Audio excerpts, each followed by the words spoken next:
राहें लंबी हो, राही अनमनस्क हो, तो राहों का दोष है या राही का। हम जिस रास्ते का चयन करते हैं, जब वह सन्निकट नहीं दिखाई देता तो लगता है कहीं हमारा रास्ता तो नहीं गलत है। लेकिन जो वास्तव में समर्पित होकर अपने कार्य को करता है, जिसके निश्चित उद्देश्य है, वह इन परिस्थितियों से नहीं घबराता है। कोई प्रस्तर खंड जब 24 बार प्रहार करने पर नहीं टूटता और 25वें बार प्रहार करने से टूट जाता है, तो इसका तात्पर्य यह बिल्कुल नहीं है कि 24 बार किए गए प्रयास निरर्थक रहे, बल्कि उस सीमा के बाद उस प्रस्तर खंड को टूटना था।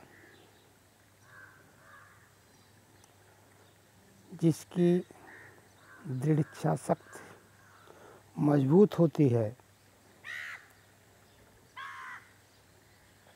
तो अविश्वास के बृहद चट्टानों से भी वो टकरा कर निकल जाता है।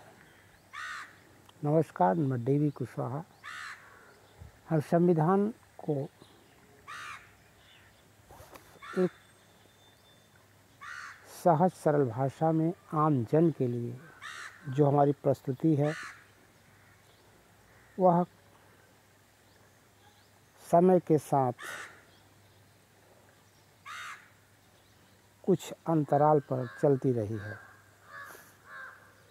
उसी क्रम में हम आज प्रियम्बल की बात करेंगे। प्रियम्बल या उद्देश्य या प्रस्तावना किसी संविधान का दर्पण या आईना होता है। अगर हम किसी संविधान की प्रस्तावना को पढ़ लें, जान लें,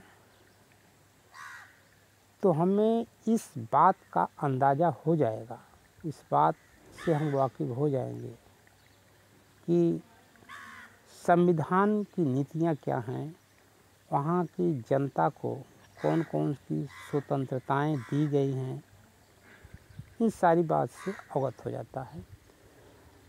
हम कह सकते हैं कि संविधान का एक लघु अवलोकन प्रस्तावना होता है। कृष्णा स्वामी अय्यर ने कहा था कि प्रस्तावना किसी संविधान के भविष्य का एक दूरगामी सपना होता है। यानी संविधान को जानना समझना तो ज़रूरी है ही, लेकिन उसके प्रियम्बल को भी जानना समझना उसकी अपेक्षा कहीं अधिक आवश्यक है।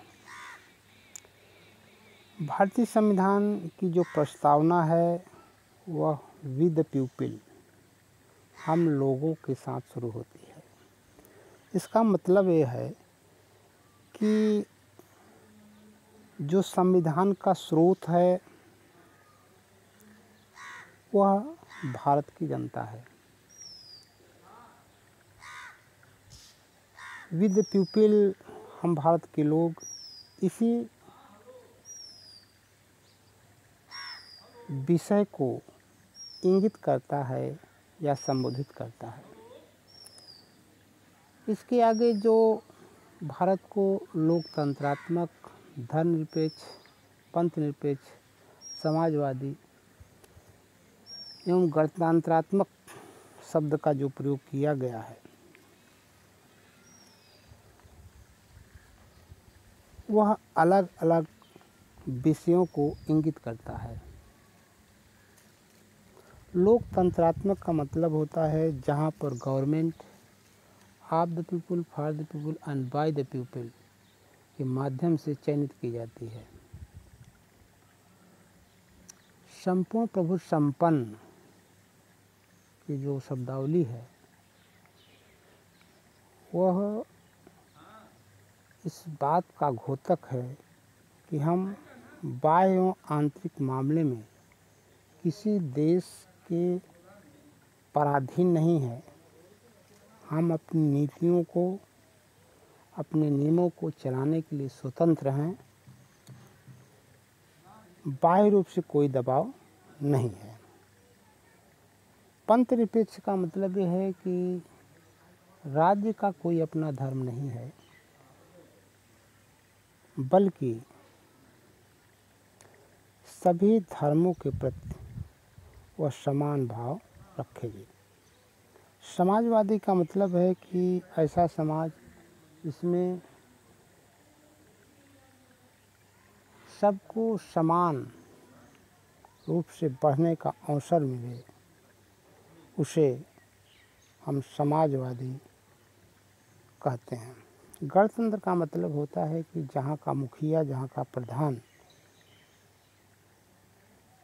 वंशानुगत न होकर वह चुना जाता है, उससे हम उस देश के शासन व्यवस्था को हम गणतंत्र के नाम से जानते हैं।